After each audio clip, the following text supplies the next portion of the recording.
Hey guys, welcome back to another episode of Blockchain Banter. This is kind of fun. This is my second one today, and I'm enjoying this kind of back to back, just talking about these different topics and getting together with everybody. Thank you so much for joining us. Thank you to Benjamin Whitby, Mark Richardson, and Caesar. We're going to be talking about unifying DeFi and liquidity fragmentation and the risks associated with bridging. I know that this has been a narrative that I've covered myself in the past, probably 3 years ago, 4 years ago, maybe even, but it's not something that has really gone away very much, right? So I want to hear what you guys think about this. Ben, it's great to have you back. You were a guest of mine in a Blockchain Banter probably a year, 2 years ago, something like that. And yeah, so it's been a minute. It's nice to have you back. Thank you. Would you mind, of course, would you mind maybe just introducing yourself, just kind of telling us a little bit about you, a little bit about Governor DAO? Sure. Yeah, absolutely. So my background's in quantum physics. I studied quantum physics at university, and that included a lot of kind of coding and development. When I came out of university, I ended up building trading systems in the City of London and transitioned from that into traditional finance, where I worked with global regulators, kind of figuring out all sorts of different problems in the financial space, in the TradFi space. Rolled on 2013, I rabbit holed down into Bitcoin. 2014, 2015 was ETH kind of taking over my life in terms of programmable, composable smart contracts. It takes your life fast, doesn't it? It goes really quickly. Yeah, it goes really quickly. And you know, I'm really surprised it's taken so long to get to where we are now in the industry, but hopefully it feels much more positive. So, you know, I managed to escape TradFi in 2017. The Governor is my fourth crypto project. The other ones that are live are attestant.io. We're the world's largest non-custodial staker. We stake for Lido. So if you go and have a look at the validators on there, you'll see attestant pretty much at the top consistently, which is pretty cool. And we're a great believer in terms of making sure that we've got client diversity, making sure that we've got positions across Lido. So we work with that team really closely. We also do a lot of work for TradFi, centralized exchanges as well.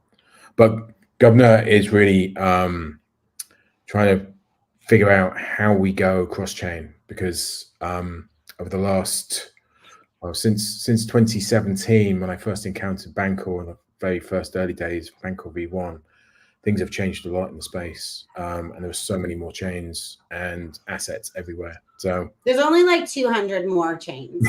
I think there's actually 400 in the and then there's 50 or 60 in the Cosmos space, and then of course there's Bitcoin as well. Bitcoin's like 56% of the market cap, and at the moment it's just a pet rock. So yeah, there's a lot of movement going on. But yeah, I've been following the Banter team for a long time. Mark and I have been talking for a long time. So it's a project that's really close to my heart. Well, thank you so much. And thank you for being here. Definitely very happy to have you back. Oh, you're welcome. Caesar, speaking of having guests back, you were a weekly recurring guest of mine on Blockchain Banter. It's wonderful to have you back as well. Thanks for having me again. It's always fun to come in and have a chat with you guys. You tend to bring in these big, huge brains that kind of just blow me away. Like I'm like the opposite of Benji here. I did not study quantum physics, that's for sure. I did not work in the TradFi system, and I am heavily, very, very, very much multi-chain already. I use at least 7 or 8 different chains on a daily basis. 30 to 40 different protocols every single day. Like I've got stuff all over the place. So yeah, I'm like he's like day and I'm like night, pretty much the complete opposite.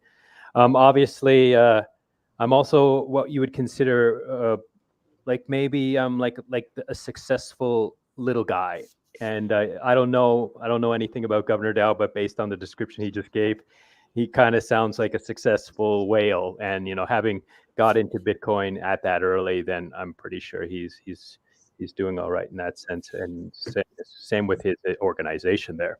So yeah, that's pretty much me. I do a lot of DeFi educational videos, but I'm also all over the place, like because I help with a lot of different protocols with consulting or design or just feedback and also testing and using and actually deploying capital to these different protocols.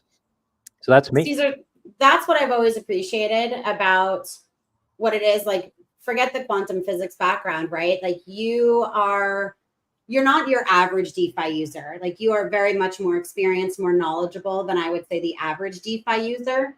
But it's not like you came into this with all of this trading, TradFi, sort of background. You've really just learned everything that you've learned from digging in and researching and actually trying these different protocols. So I have so much respect for the way that you have integrated yourself into Web3 and into crypto, Yeah, I appreciate that. Thanks. Yeah, of course. Yeah.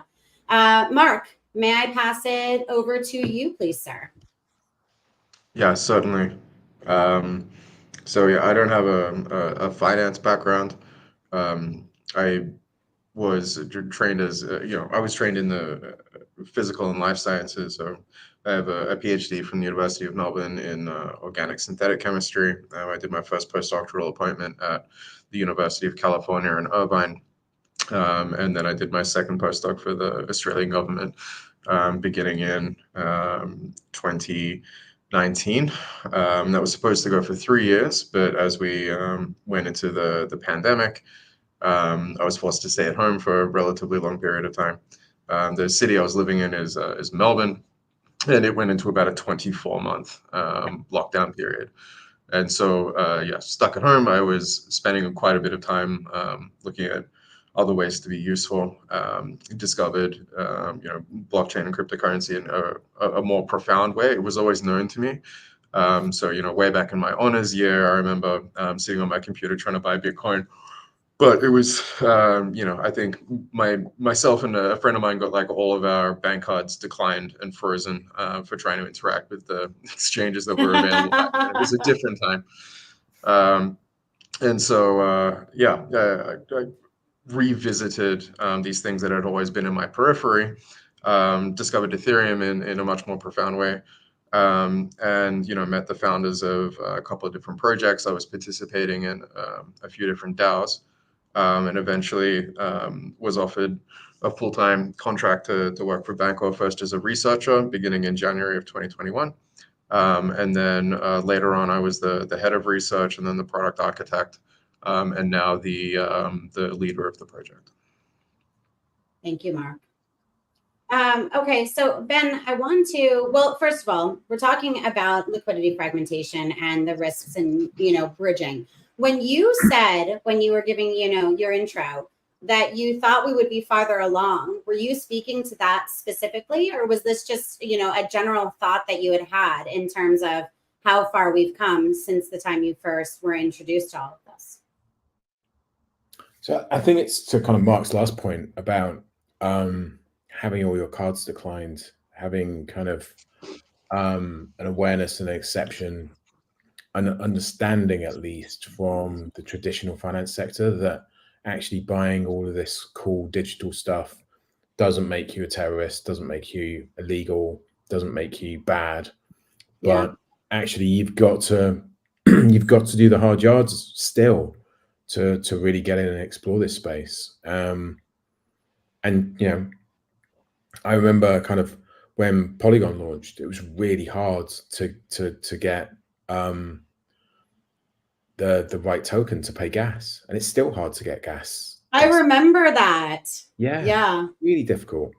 And it's like that's why I think chains like Arbitrum and Base have been so successful in terms of the way that they've utilized their gas tokens, because they recognized that they couldn't just instantaneously go to their own gas token because nobody would be able to buy it. it would be this isolated thing that existed on their chain, and you wouldn't be able to buy it on an exchange because you'd have to have lots of different exchange conversations. So the strategy they've all taken is just say, look, we're just going to use ETH as the gas token initially, and you can get gas token on this chain just by bridging across. But you know, bridges carry their own risks. Yeah, they do. Caesar, I want to ask you. Okay, well, first of all, you know, this is an open-ended question for the three of you guys. I see liquidity fragmentation being a topic that for projects like Mark, even on our last call that we were just on with Haraka, you know, they were talking about liquidity, generally speaking about liquidity, and saying they'll go where the liquidity is, right? So obviously projects see this as somewhat of a blocker.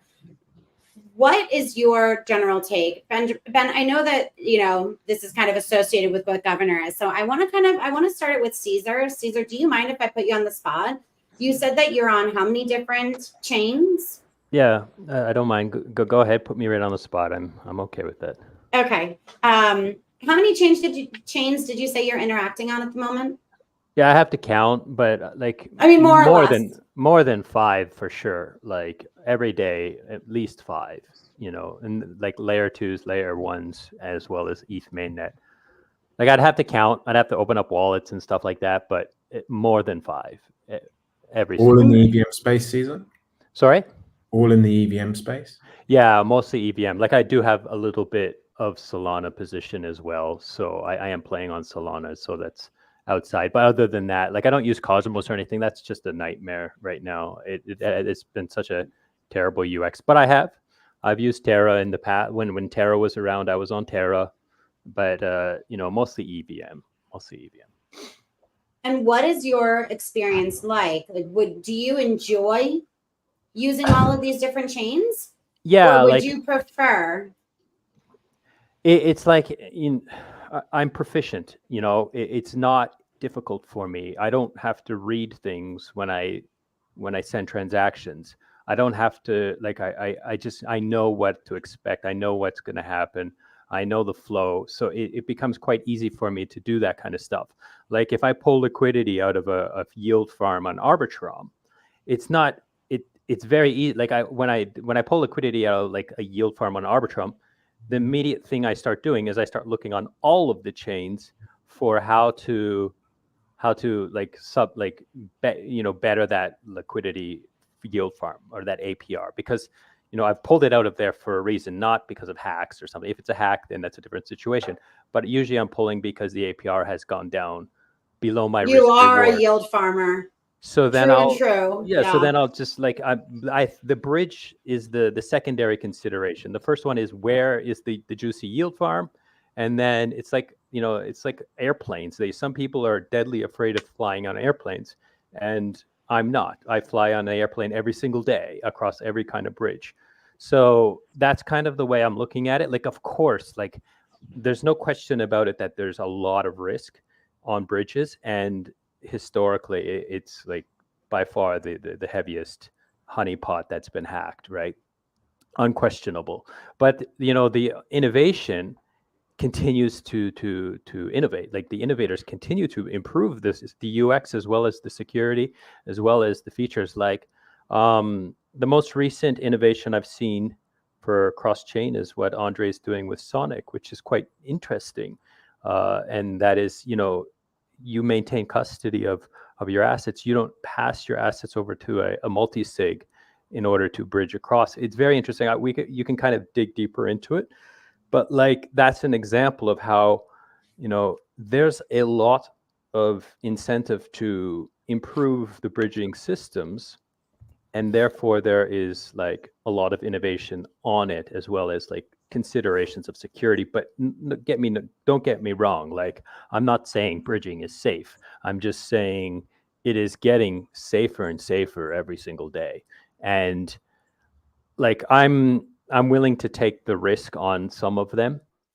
Like I don't bridge to like I consider the chain itself more of a consideration than the bridge now.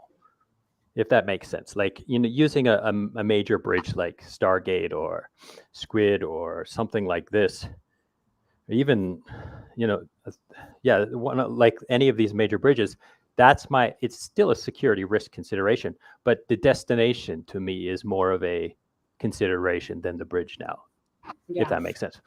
Now that's just my talk about bridging. Aren't really bridges, are they? Sorry?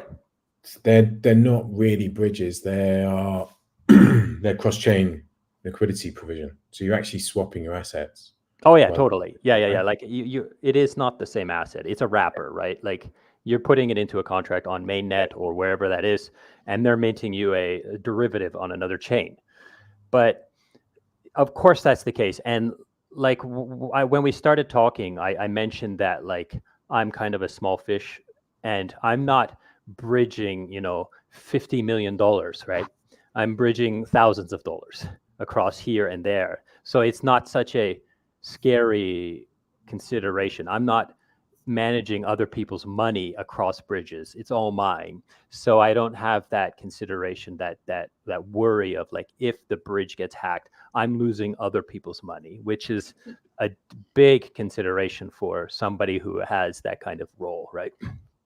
You know what? Even not, like, I know you were saying that it's almost less of a stressful thing because it's your own money. Speaking for myself personally, my money, I work hard for that, right? So I don't want to, and this is where we have that different sort of risk appetite, right, Caesar? Like, I am so cautious about bridging and things that I really don't very often anymore. The liquidity, Ben, I want to give you a chance to kind of speak on this a little bit. And Mark, I want to hear your take on it as well. Just what you think about in terms of that fragmentation being an issue or a blocker for most DeFi users. Caesar, if you don't mind me saying, it was kind of like when you first gave your intro. I consider you more of an experienced, more educated, more knowledgeable DeFi user, right? But entering into the space, there is a lot to learn. There's a lot of, even just going from creating your wallet and which chain am I going to start interacting on, and then bridging over and learning about those bridges. It's a lot to take in, right? So this is something that I've often thought about. But Ben, if you have thoughts on this, I want to hear yours as well. So I think one of the best things that I use to kind of demonstrate the example of the risk is that, as Caesar was saying, there are various different kind of methods and modes of achieving your ultimate objective, whatever that might be. Yeah. And if there's something cool happening on Arbitrum, for example, you're probably going to have to go over and kind of make your way to Arbitrum. Yeah. You either use the Arbitrum bridge, or you're going to have to use assets that have been bridged by somebody else and then swapped into a different type of asset.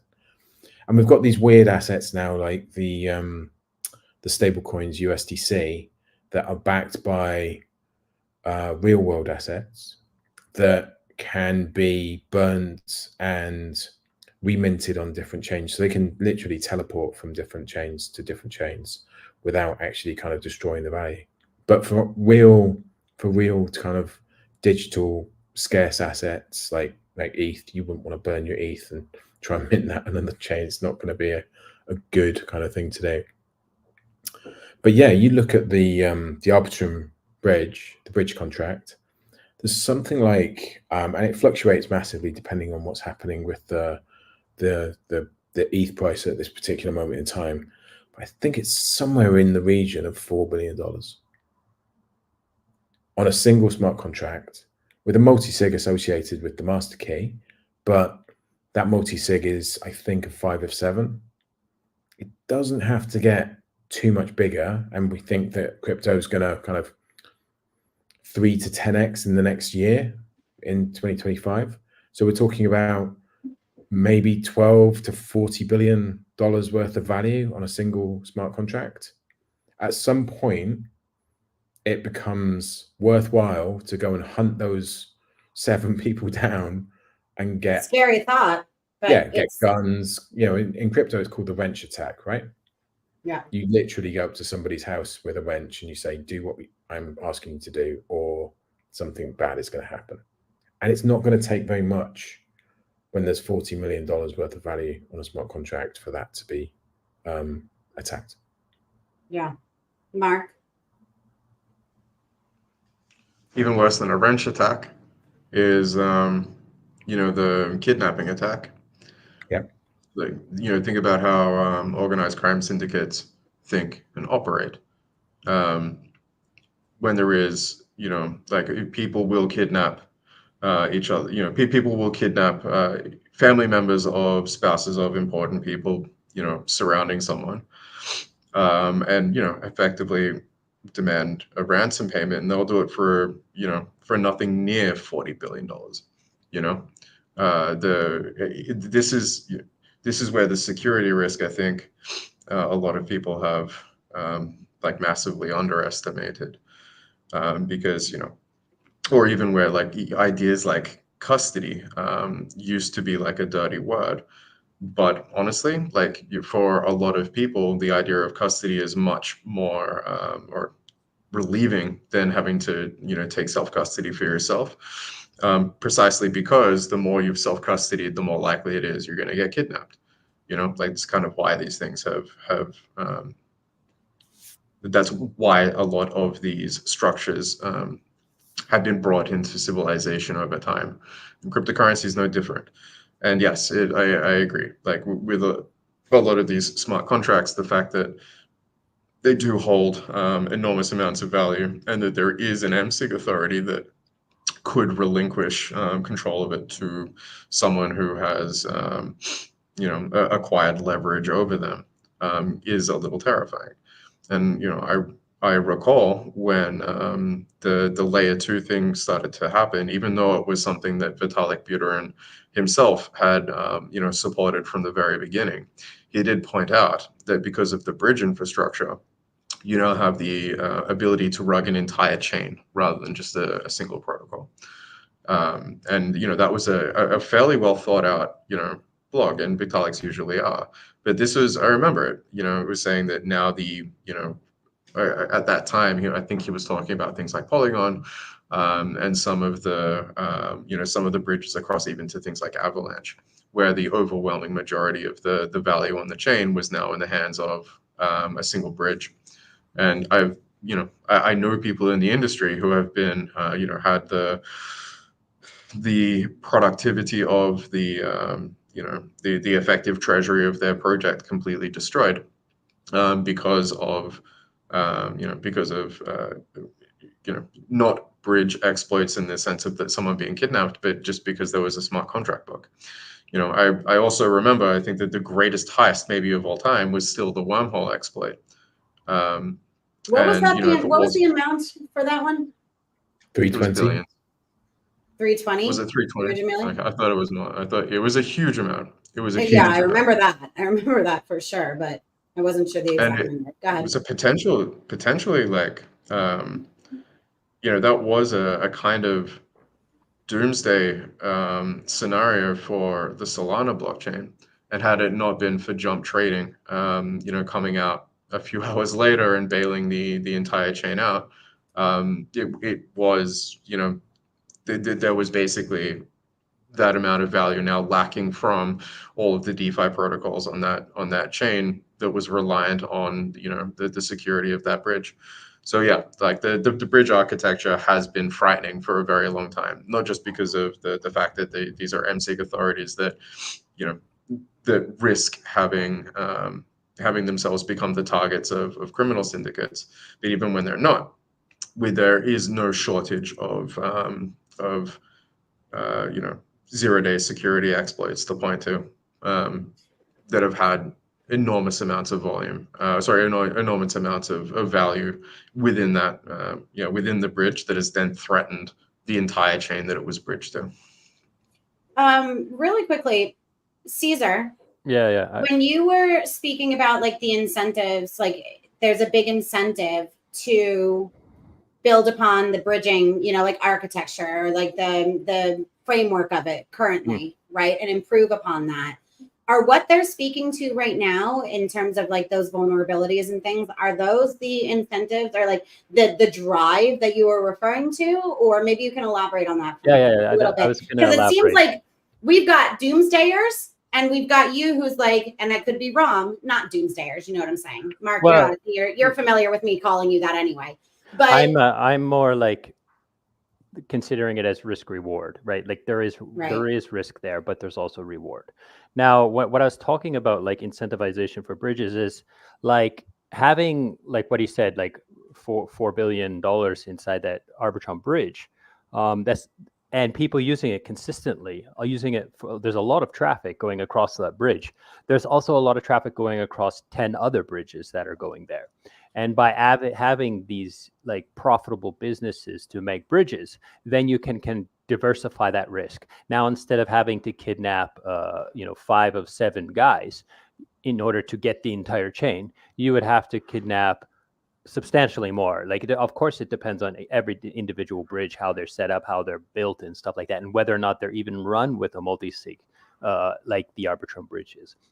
So, but at the other hand, like Mark is completely right. You don't even need to kidnap all 5 of those guys. You just need to kidnap one of them, and he's going to message all the other SIGs and say, listen, they've got my wife and kid. Sign this transaction. They're going to kill my wife and kid. And then you have a friendship like vulnerability, as well as it would be much better if those multi-sig signers were completely anonymous to each other. They had no idea who each other were, and somehow they were able to coordinate. That would make it a lot more safe as well. But my point is that like the bridges are iterating. Like I told you, like the Sonic bridge has this thing called the heartbeat, that if the Sonic bridge stops working, then everybody who has bridged across will be able to withdraw their assets on mainnet. So it's like there's no multi-sig on mainnet that can remove the assets from that mainnet smart contract. Now, there might be a vulnerability in the code, but I assume they're testing the crap out of it. Like that's a different conversation. But removing that multi-sig ability will help. Is an innovation that has come out of the fact that there is a lot of money to be made with bridging. So that's why I'm saying, like, by people using the bridges, there's innovation and more security considerations. But of course, people have to call them out. Like he said, like you're right. The wormhole was like 320 million. I think the BNB was like 600 million. The BNB bridge, and I think the biggest one was like Ronin. It was like 600 million or something for Ronin. You know what I mean? It's insane amounts of money that have been taken from bridges.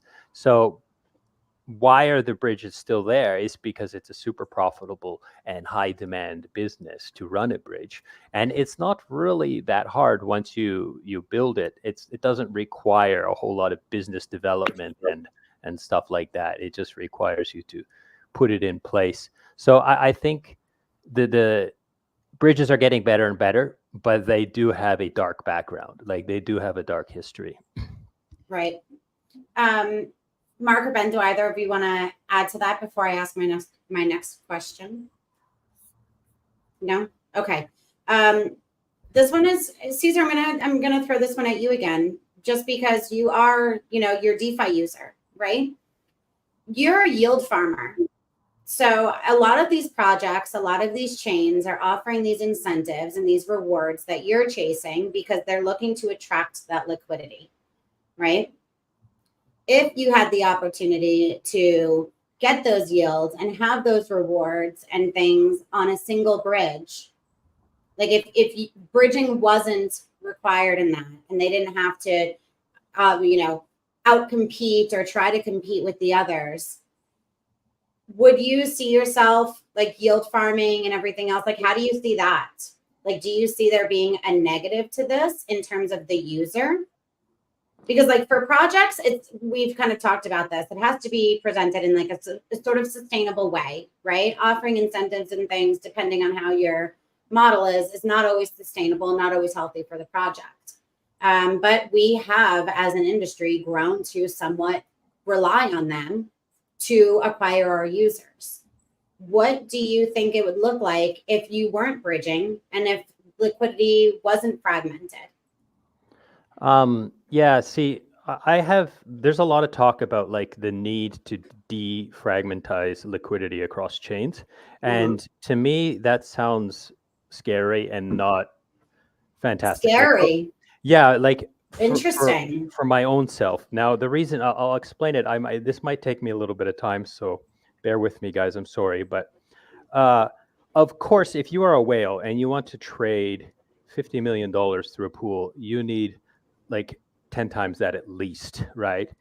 But the majority of people are trading $1,000, $100, $10,000, or $20,000, or something like this at most.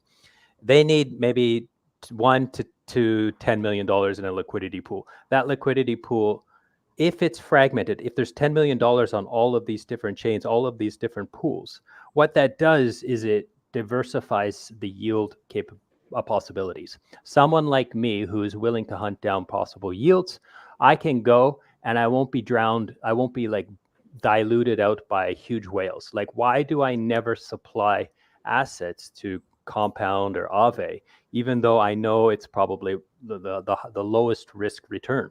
Because I know there are substantially amount of people, a substantial amount of liquidity in those farming those rewards already, and I will get such a small amount, like the rewards on top of the general APR of like borrow and lending, because that's socialized, right? Pro rata.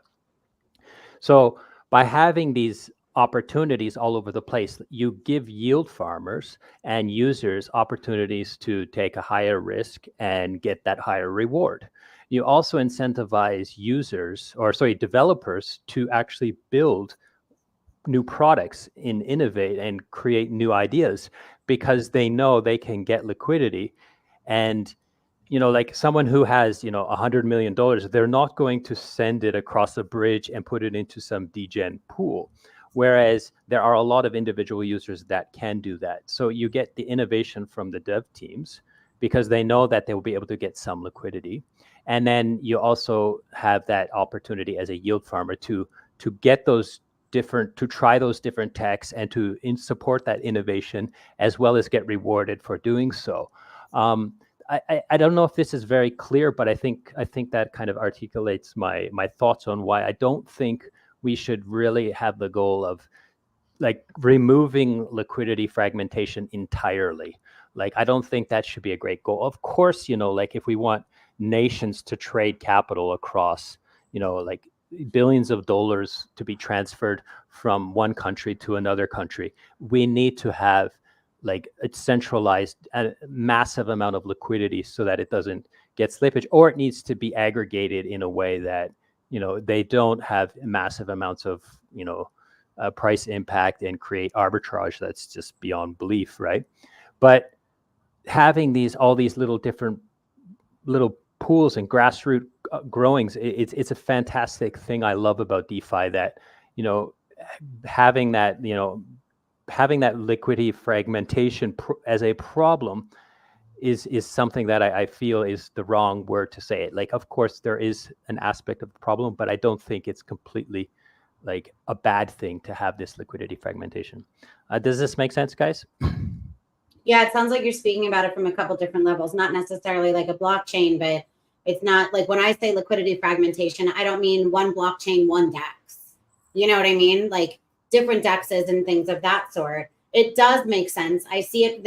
I think there's the user aspect and there's the developer, like actual project aspect. Mark or Ben, maybe you guys want to speak to that or give me your opinions on these also. Do you have anything you want to say following, up on what Caesar just shared? I'll let Mark go first.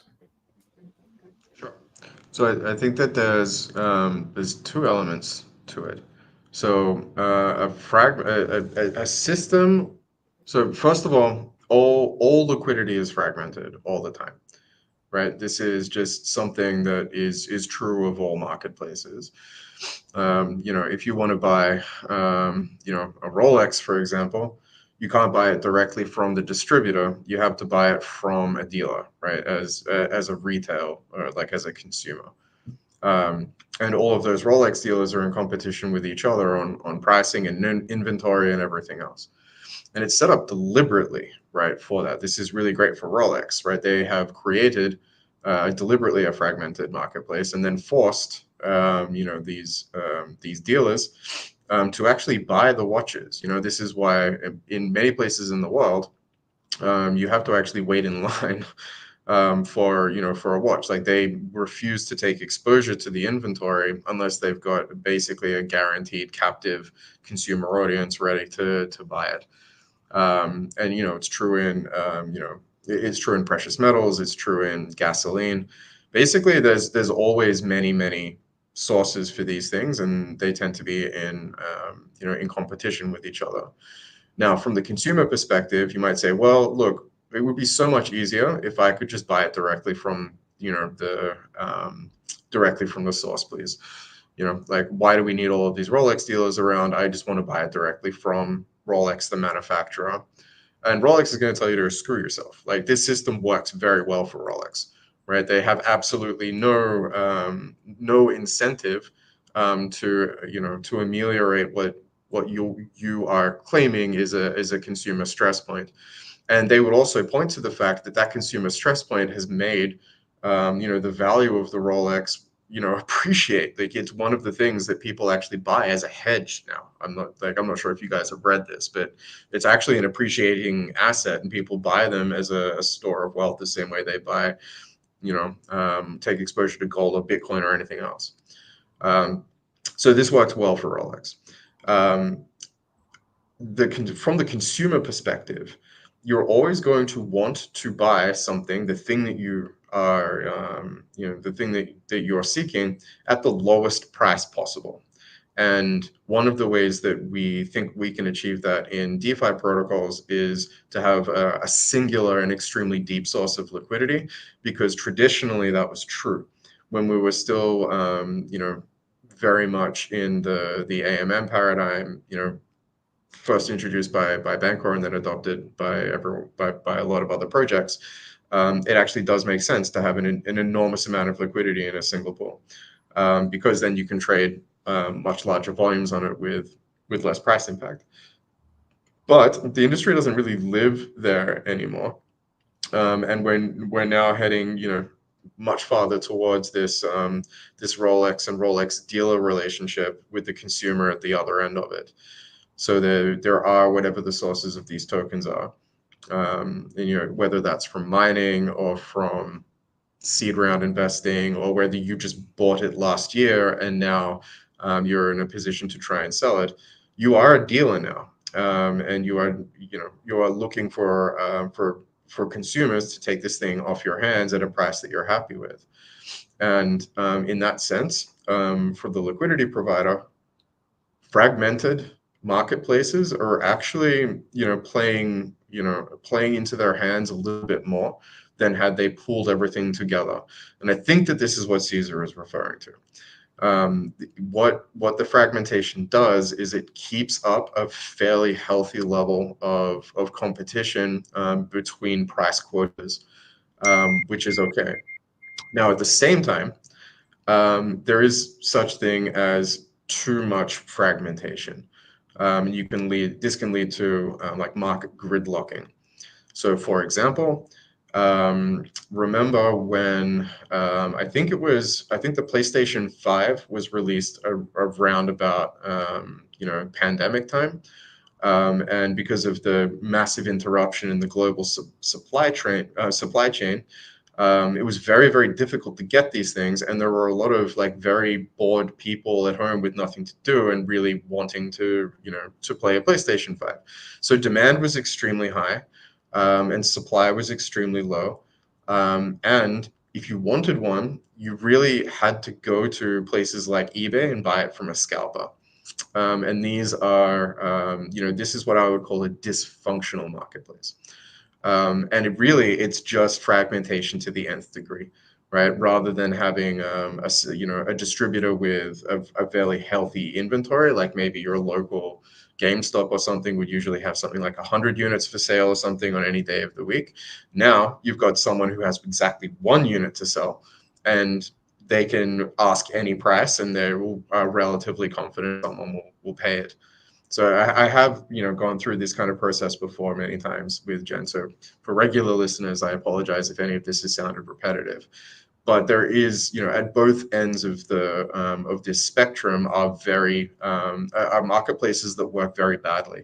So when you pull everything together and everyone is forced to go through a single, price source, that's generally very bad for the people that want to quote. There's no competition, and things can stagnate. And then at the other end, things are hyper volatile. Consumers tend to lose interest and turn from the market. So there is some midpoint here. There is some imaginary correct amount of market fragmentation, which both allows competition to happen, but where consumers don't feel like they're getting screwed. And finding that clutch point, I think, is kind of what makes market making an art at the end of the day. So it's not an exact science, but it's in there somewhere. Thanks, yeah, Mark. I would kind of just elaborate on that, because I think there's some really good analogies that you bring up there, Mark, in terms of the fragmentation in the marketplace. And if you kind of double click on the Rolex example and start transferring that to a crypto position, well, actually, you've got to buy the Rolex with Rolex tokens.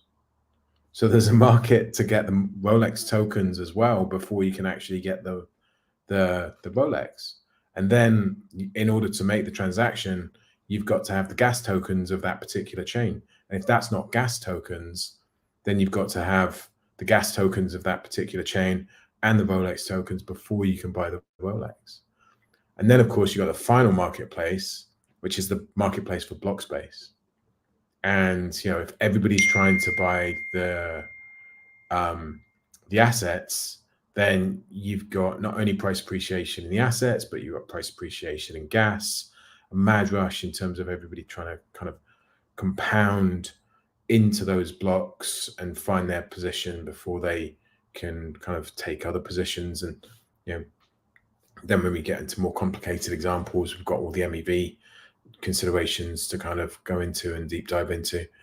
And I guess to Caesar's point, in terms of and I'll paraphrase, and I'll probably paraphrase incorrectly, so forgive me, but you don't consider the risks of bridges to be a blocker to you actually kind of doing certain activity, and you're focused on the end goal of yield. I would argue that if you don't understand where that yield is coming from, then you yourself are the yield. It's just what kind of time horizon are you looking at?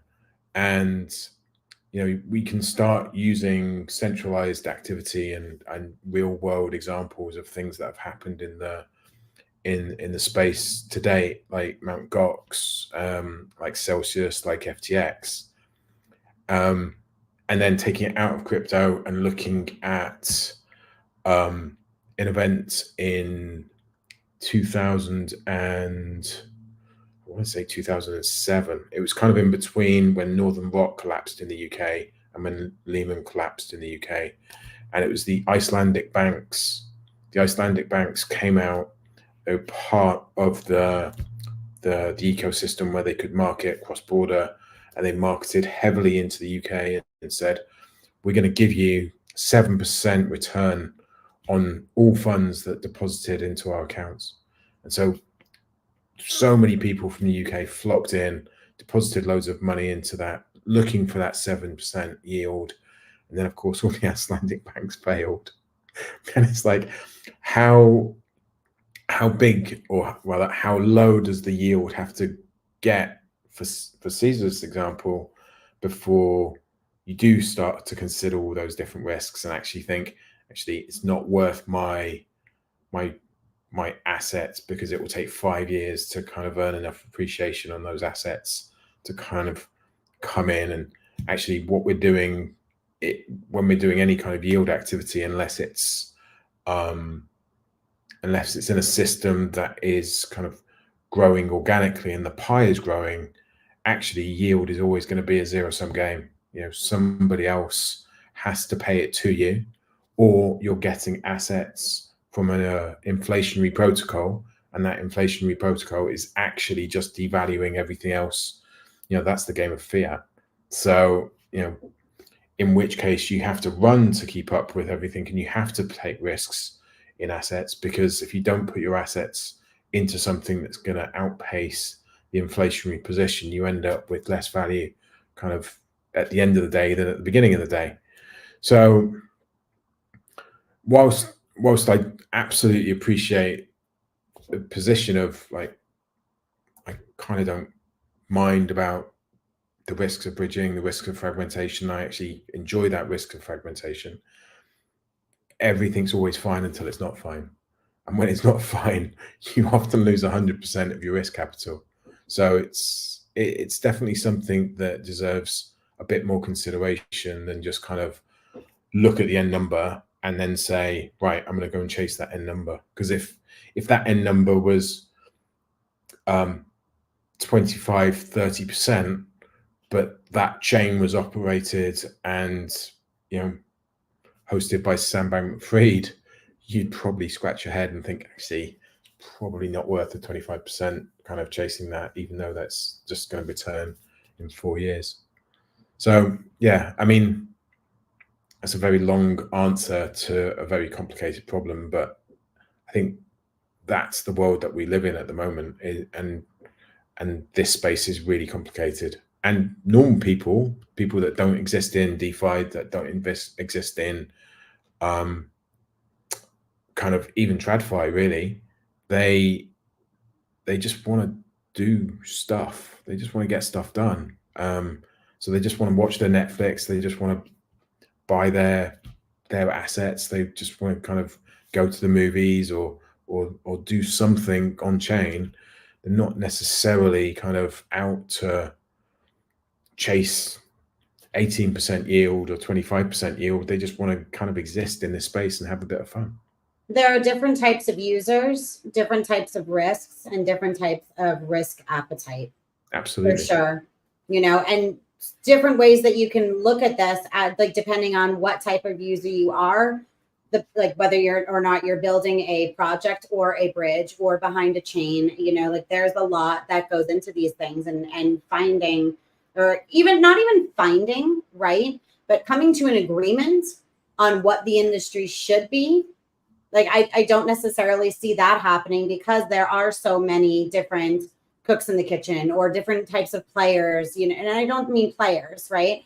I just mean there are different things that we're all looking to achieve and different ways that we're going about doing it. And, we have our hodlers, we have our yield farmers, we have our traders, we have our liquidity providers, we have our bridgers and all of that. So I think coming to any sort of a consensus on how this should be is definitely a long discussion. I just realized we are at the top of the hour. We have 3 minutes. I want to give you guys final thoughts. Anybody have any final thoughts? Or did we speak all of our thoughts? Yeah, I've got something to add to this. Of course, like, diversification is like something I preach a lot. Like, you don't, like, I appreciate that Benjamin said, like, you might lose 100% of your risk portfolio. So what he means there is that the assets that I'm willing to send across these bridges and take in these higher risk positions. But I also do a lot of due diligence on my investments and my my positioning of my assets.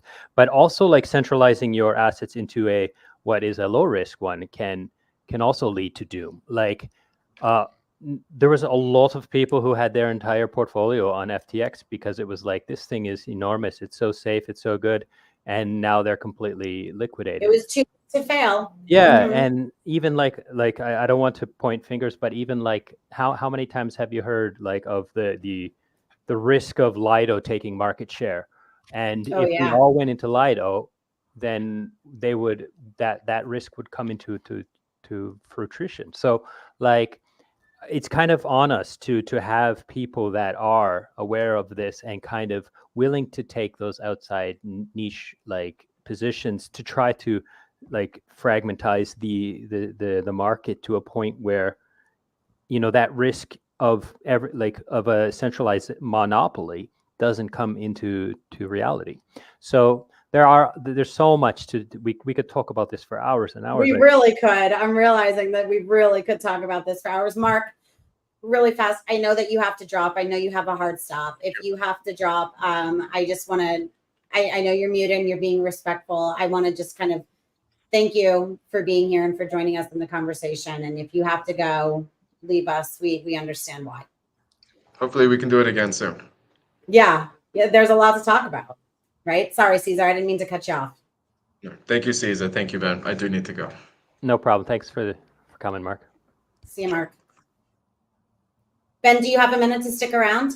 Sure. Yeah, absolutely. Yeah. I mean, I guess I would kind of finish off by saying we are still, and I know it's trite, but I would say we are still early in this space. We really are. We're so early in the space. We talk about bringing in the next billion, million, you know, however many aliens of users, and we've got a long way to go still. You know, we really do. We've come a long way, but we've still got a long way.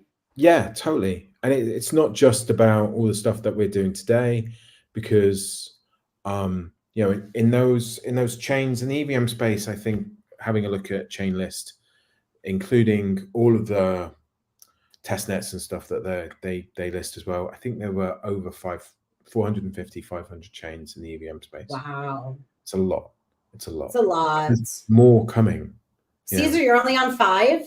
No, I that was just a number I threw out to. I'm just kidding. I could definitely be like honest. Like I would probably say more than 5, but yeah, like because you just can't do it, right? Like, and then also like, you know, I'm mostly on L2s as well, and you know, I use L2 Beat to check out the L2 that I'm going to as well, to kind of assess that risk as well. Like I said, like I'm more concerned about the chain now than the bridge itself. So, but of course, the bridge is the next thing you need to consider, right? It's on that list of worries, right? But yeah, like there's an insane amount of opportunity, and like I'm actually like working with another L2 that's going to launch soon, and it's just like, and then there's the whole like super chain, app chain idea where every app needs its own chain, and why it makes economic sense because they won't get ridiculed so much because of inflation, because they're giving inflation to validators now instead of to liquidity providers. There's a whole bunch of ideas and theories. And it's like you said, we are very early. We're infants just learned to walk. And like I started my like, I would say investing journey like close to like the COVID dump. So I don't have a shit ton of experience even trading stocks, and like I got wrecked in Forex trading like quite a while ago, and that kind of set me off and put me back in the 9-to-5 grind. But you know, the ability to like learn so quickly in crypto and get so much help along the way, it's fantastic. I did a tweet the other day that said like, one of the beauties of crypto is that you get like protocols. Innovation is driven by the community. Like token holders are now community members who have a say in the innovation of products and projects. And you don't see this in TradFi systems. Like maybe, you know, major stockholders might sit on a board and have some input. But if I were to buy like two shares of Tesla, Elon's not going to answer my emails. He's not going to read my emails. It's just, I'm just going to be like a passive like person in there. But in crypto, that's not the case. You can buy like 6 tokens for like 50 cents and people will listen to you and consider your feedback in that sense. And there's so much feedback in crypto, like whether it just be like uses, test nets, you know, just farming, innovations, version upgrades. There's so much. It's fantastic, the amount of mind share that crypto has in how it can bring people together and ideas together and so forth. Of course, there are bad players as well, right? And there's a lot of bad things in everywhere, in whatever industry you're in. we're going to have some sort of bad player, right? And I think this comes with like fragmentation. Like everyone, if we have, 2 billion people all in the Tesla Discord telling Elon what to do, nobody's got a voice, right? Only the loudest person will be heard. But having this fragmentation of protocols everywhere, you can go into communities, you can find a protocol, jump into their Discord, and see an entire list of hundreds or thousands of people you've never ever met before. And but you could still participate in a protocol without the fragmented liquidity. Oh yeah, of course. I'm just kind of saying like the fragmented idea, like maybe like when I say fragmented liquidity, I'm not talking about just like USDC and ETH liquidity pools. Like I'm also talking about the idea that like, for example, like Ramses is a DEX. I'll use Ramses as an example. Ramses is a DEX. It's also Nile. It's also like Nuri. They're all the same models, but they all have their own communities and own token holders and their own communities, like giving feedback and ideas and being heard by those community moderators. So this is an aspect of fragmentation. It's not really liquidity fragmentation, but it is fragmentation of communities and token holders, and those tokens do have value, and they are paired with ETH. So that is ETH liquidity fragmentation to some extent. And by having the knowledge that all of these things exist, you can kind of go and jump through these different communities, these different protocols, earn rewards on them.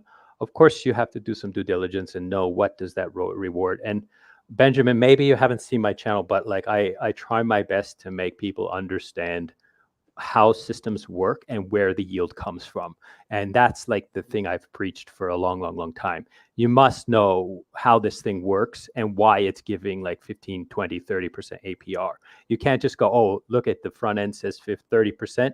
I'm going for that. Because that's how, like I didn't lose any money on USDT. Luckily, UST, luckily, because I looked at the protocol, I understood that it was backed by Luna, and what was Luna's value was like I understood the Ponzi, and that's because I took the time to research it. But I also had the time to research it, and I was going to say, and the actual mental, like, I want to say like capability, right? But it's not like this is. I know that you were saying, like, you were so lucky because we can learn this so easily, but is all of this really actually easily attainable and understood by your average person? Because I know I've met average people that are like, oh, what do you do? And I'll tell them like, no idea. Sorry, John, you lost me, So it kind of goes to that too. I think people are used to like delegating their financial understanding to entities like banks and governments and stuff like that. But like I think everybody is capable of understanding like DeFi 101. I don't think there's like you'd have to be like a boxer who's been boxing for 50 years and his brain is mush to not be able to understand DeFi 101.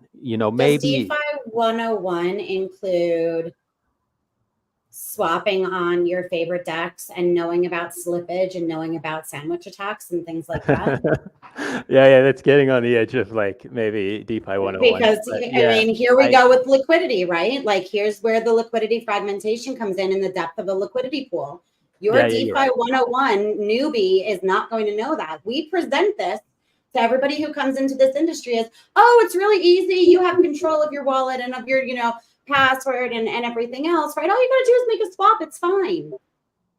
They're not going to know how to use Etherscan. They're not going to know what slippage is. And they have no idea why, when in their head they did that math and they should have received this much of this token because that's how much CoinGecko told me it was. Why they only received but usually like front ends are usually pretty good. And I always, preach everybody use a DEX aggregator. So that'll help with like price impact and arbitrage and stuff like that. Right. Again, DeFi 101 though? No, well, I think it would be. Like, I think everybody the first thing people should be doing in crypto is using a DEX aggregator. That's number one. Like, you should not be going to Uniswap and buying ETH. You shouldn't. USDC or, you should not. But how many people still do, Caesar? Well, that's because you know what I mean? but I also blame Uniswap for that. Like they if they're going to do on that note, mic drop, we're out. I'm just kidding, God. on their front end, I think they absolutely, like, they have this new wallet thing, you know, in Chrome wallet or in browser wallet thing, and they're like, it's just routed through Uniswap pools, and I'm like, that's wrong. By this point, you guys should definitely be a yield aggregator on your front end. It does or sorry, not yield aggregator, DEX aggregator. It should absolutely, like, they're if they really care about the ecosystem, that's the right thing to do, is, you know, route all trades through all liquidity pools that are out there. Of course, you have to vet them, you know, don't route them through unvetted like code, right? But so it sounds like they keep that liquidity fragmented on purpose. Yeah. For their benefit at the expense of the user. Oh, definitely. Right? And then I'm not saying create arbitrage, and they're probably running the bot. Right? I'm just saying, if this anybody, right? It sounds like this is at the expense of the user. But definitely, like, yeah. There's always going to be. Well, maybe there's not always going to be. I feel like we can go on and on and on about this, you guys. Why don't we? You know, we can get together. We can continue the conversation, because now I feel like we're going into all these different topics. But I want to thank you both for being here so much. Caesar, I know it was last minute for you to be here. I really appreciate you being here and sharing your, you know, thoughts on this with us. Ben, it's always a pleasure to have you. We really didn't get to what Governor DAO is, but no, I mean, we'll have to do that again, kind of deep dive. And we didn't talk about Bitcoin either. Because we didn't. That was another thing. Like, BitFi. Right. We're just talking about EVM chains at the moment in terms of all that space. So yeah, there's a lot to get into in terms of how things are going to move forwards. But yeah, thank you. So at Governor DAO, GVNR DAO is where, I mean, we didn't really get to speak on it too much, right? But this is where somebody can go.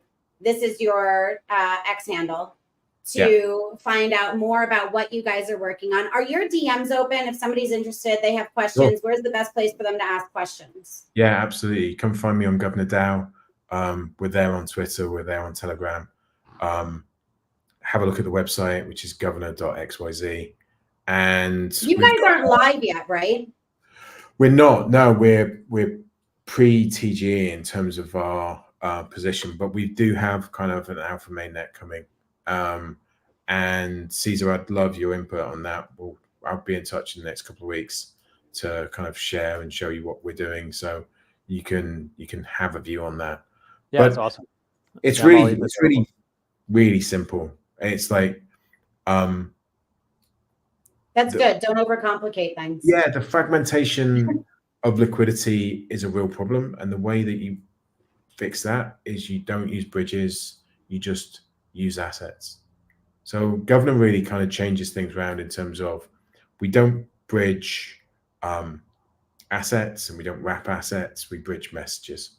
So we're very much like kind of the Axelar or the Squid, which Axelar is the underlying general message passing platform for Squid. We get compared to Layer 0, we get compared to Wormhole, obviously Stargate's built on Wormhole, etc. So we're going to have different kind of products and different things that come to light. But yeah, if you throw our white paper against the Layer 0 white paper against the Axelar white paper, I think most people that are interested in DeFi, that care about this stuff, will give us a double thumbs up in terms of we're doing everything that we possibly can today, given the technology that's available, of course, to move forwards in a safer way.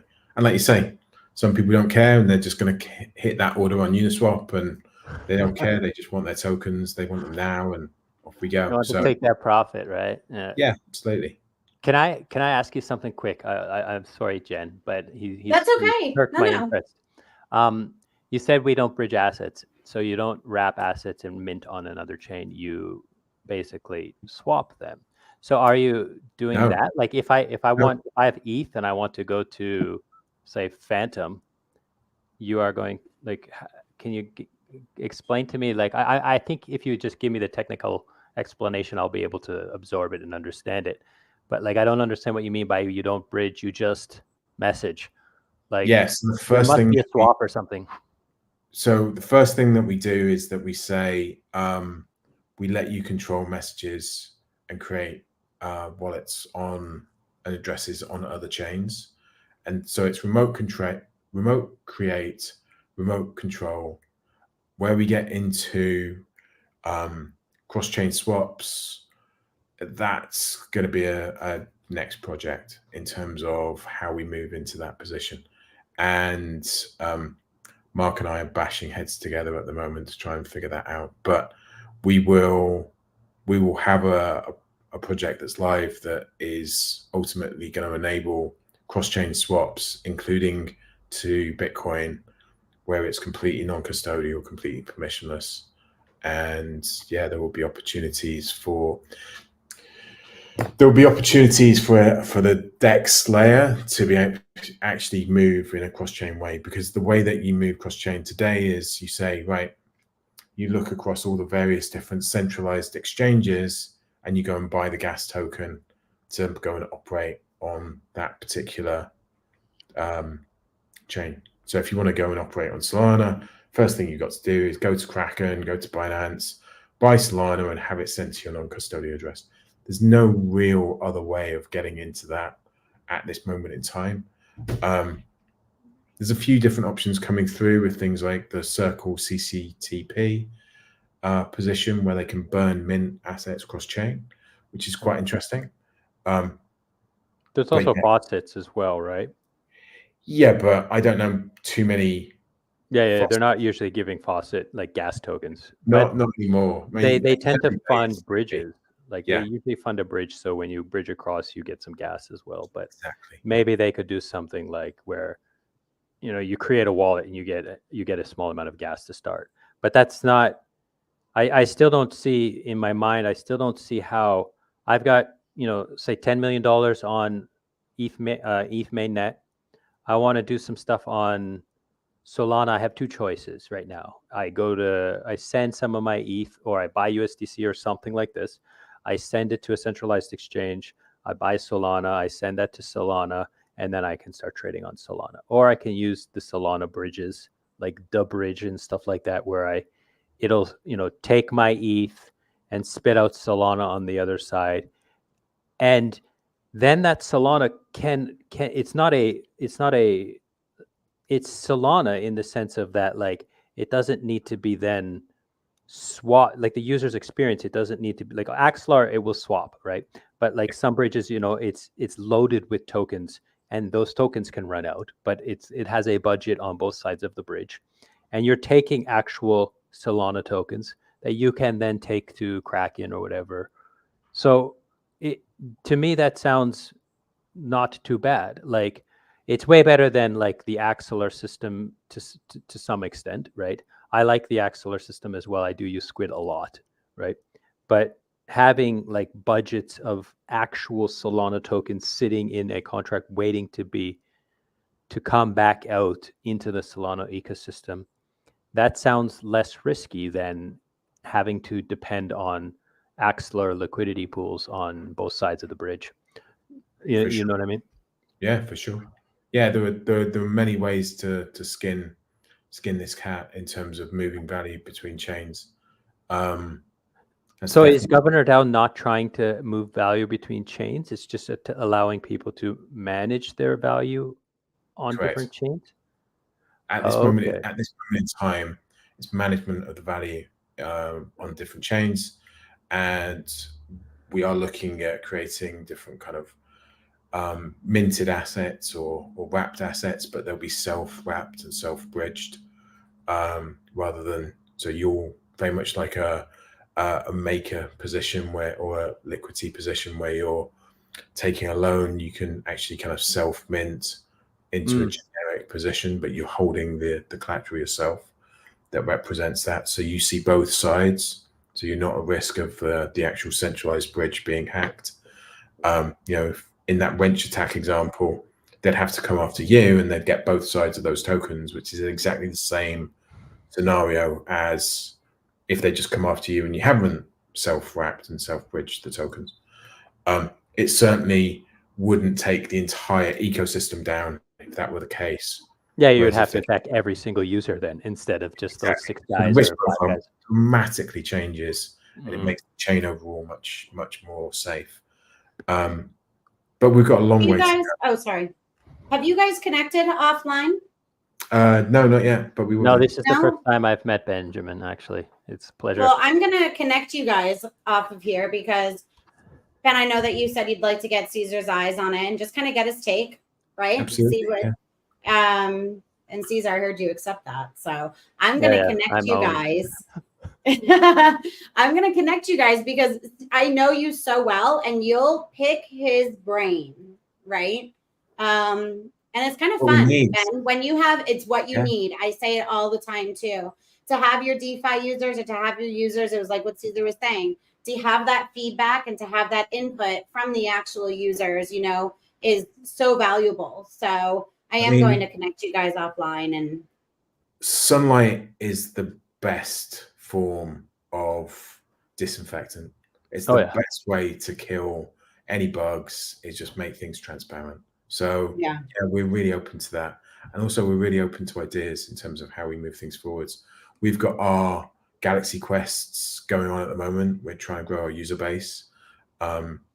So yeah, everybody that's interested in this, come and kick the tires, do the Galaxy quests, find out about Licked, find out about POC, find out about carbon, you know, how the value is going to be actually kind of moved around once we get to this position.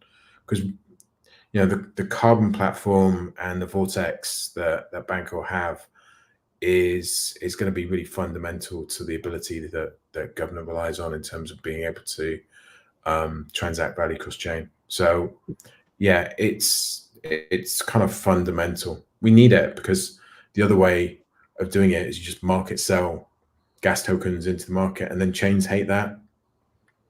The user hates it because actually they're not getting the best value for their assets. It's hard, and it's hard on a lot of people for that. Yeah. I mean, but they're also paying trading fees instead of like paying no trading fees. Like if you're forcing people to swap, they have to pay trading fees, right? But with Banter or with the carbon, it's not the case. So you might need a little bit of patience sometimes, but you don't have to pay the trading fees because you know how it works. You're acting as the maker versus the taker. Yeah, exactly. Mm-hmm. Yeah. Absolutely. So it's you know what we'll do. Go ahead. Cool. We'll dive into all of that pretty soon too. You know, now that the cat's out of the bag, I think, Ben. Yeah, I mean, we're doing stealth for the best part of and it's live here, right? Yeah. So yeah, we can start kind of turning the handle and kind of going into a bit more detail about how it's all going to work. And for sure, we see the Banter team as a really close collaboration. So yeah, we'll move through with that. Well, thank you so much for being here, Caesar. It's great to have both of you guys back. I'm going to connect you guys offline. Thank you to everybody who stuck around. I know that we went well over our hour, but a lot of good stuff there, you know, and Ben will definitely, you know, reconnect and kind of talk a little bit more about this collaboration. And Caesar is super well informed on Carbon DeFi as well, and is an advisor to Velocimeter, who launched Graphene, a licensed deployment of Carbon DeFi. So he's a wonderful person to kind of speak to as well, not just because he's informed on this, but because he's got his hands, you know, his feelers in every aspect of DeFi. So that's on the base. Is that the implementation on base? Well, it's on base, Phantom, and Mantle. Cool. Yeah. Nice. Sorry, Caesar. I'm actually using it right now. I actually have my other screen open on Graphene, looking at a position that has gone out of range. You know, it has completely filled. So I'm like trying to think about like, where should I put this? How should I handle this? Should I just take this as profit, or should I rebalance, or should I? Yeah. So well, at least you know it's not going to reverse, right? Yeah. Well, it's actually concentrated. It's okay. Well, on that note, we'll end the call and get your focus on. Yeah. But I kind of wanted to reverse though. But anyhow, yeah. Do you? A little bit. Okay. You know what? Your strategy, your way. Yeah, exactly. Right? Okay. Well, thank you guys so much again for joining me. Mark, you are wonderful too. Sorry you had to leave on time, actually. And thank you again to all of our viewers. We will catch you next time. Definitely keep you updated on the Governor DAO Bancor Carbon DeFi collaboration for sure. Thanks, guys. Thanks for having me. See you soon. Take care. Of course. Cheers. We'll see you soon. Cheers.